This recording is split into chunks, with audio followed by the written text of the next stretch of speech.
To the east, now, to defeat Yuan Shao's army. Not these wimpy little rebel forces. Rebel forces think they're all cool with their purple uniforms, and the plumes coming out of their hats.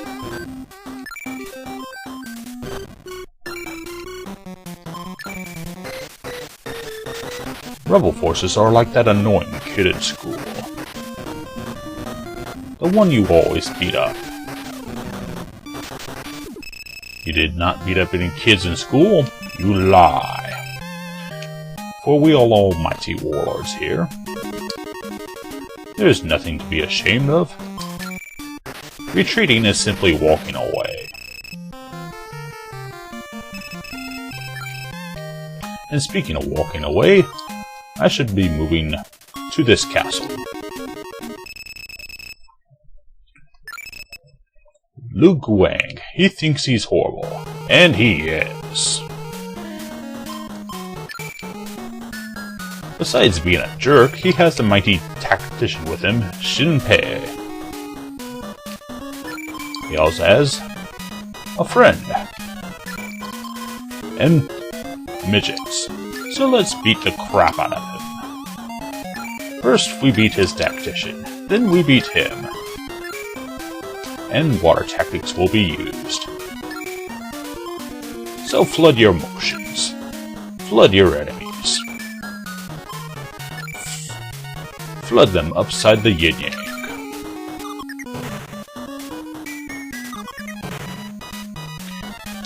Strike your enemies quickly, and with great force. And without fear. Fortunately, these fools are not strong as Yuan Shao's main force. But there goes our water advantage. All else fails, use fire.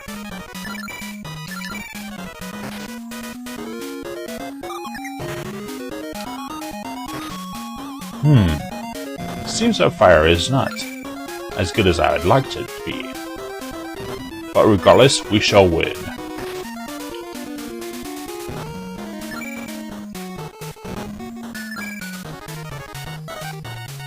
You are a failure. Do not be a failure at life. Do not miss with your tactics. Consider your moves carefully, then heal as necessary. The sooner you keep your soldiers up, the stronger attacks you can use.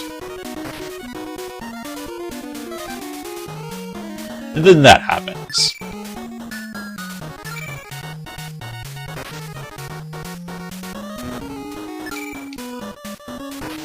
Fear the generic portraits. Then you will know true fear. When you see a real portrait of a muscular man. Guan Yu had a much better beard than that. He kept his beard nice and tidy, and even kept it in a bag during winter. He was praised as having China's most beautiful beard. I cannot make this up. He was a tall man, with dark reddish skin. Some say he was baked, but say that to his face, and he'll likely set you to fire. Zhang Fei, on the other hand, was a bit of a drunkard. A wild man, if you will. Maybe a little bit cruel, but nonetheless, a great warrior on his own steed.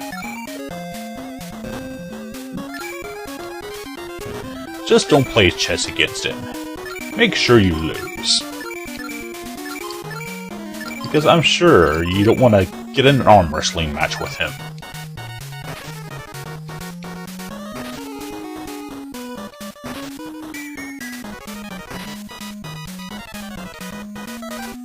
And now I'm fairly sure I can take out these fools with a no-while attack. But how do you repel the mighty Zhang Fei? It's hooked on phonics. Some days it just doesn't work out. But today it shall. It seems that Zhang Fei got fried. Again. He might be rational at times,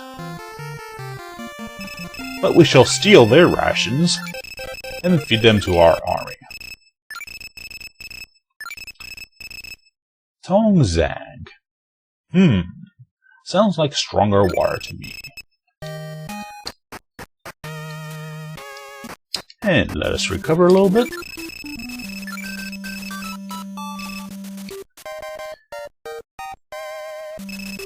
And remember, staying at it in does not revive your wounded warriors. So use a resurrect. Rise from the grave to fight once again. But remember, resurrect only does 400 soldiers. Zuzi, my love, where are you? Has anyone seen Zuzi?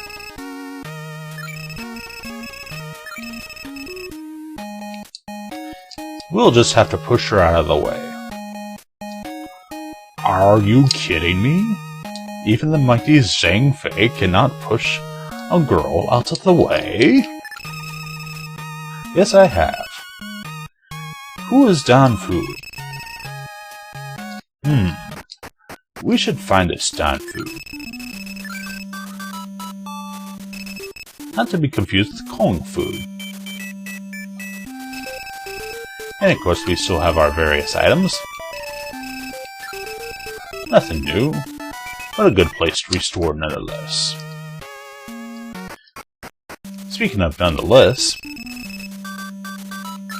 Yang Lang and Wen Han. They're Yuan Shao's two strongest generals.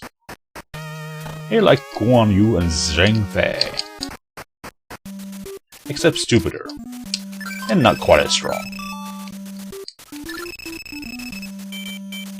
I do not remember you. Yes. Yes. Ah, black powder. Do not snort this powder, for it belongs in guns, but guns have not been invented yet. Zuze?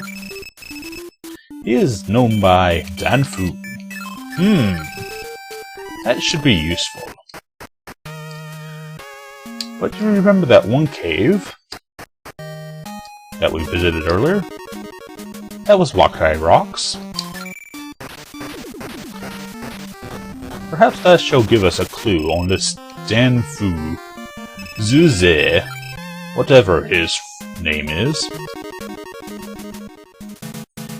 And there's Wen Han. I think it's time for a run. I will meet you back at the cave, where the rocks were. One moment.